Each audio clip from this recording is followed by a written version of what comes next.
भगवंताच्या मुखातून आलेली गीता आणि त्या गीतेवरती माझ्या माऊलींनी केलेली टीका आणि तीही मराठीतून केलेली टीका अलौकिक आहे. आणि माऊलींच्याच भाषेत सांगायचं म्हणलं तर साच आणि मवाळ मिथले आणि रसाळ शब्द जैसे कल्लोळ अमृताचे. इतकी सुंदर भाषा माझ्या माऊलींनी वापरलेली आहे.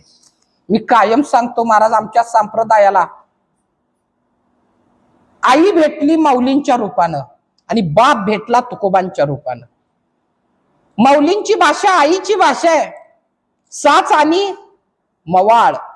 पण तुकोबाराय तसे नावेत बरं. संप्रदायामध्ये आला तरी सुद्धा ज्याचा दुर्गुण गेला नाही अशी कितीतरी महाराज लोक आपण बघत असो. आता तुम्ही पण वाचला असेल, पाण्यात आला असेल सर.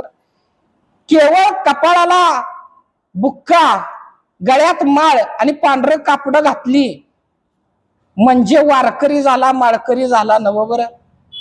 या संप्रदायात येऊन सुद्धा भ्रष्टाचार करणाऱ्यांबद्दल तुकोबाराय म्हणतात, तुका म्हणे ऐशा नरा मोजूनी माराव्या पैजारा.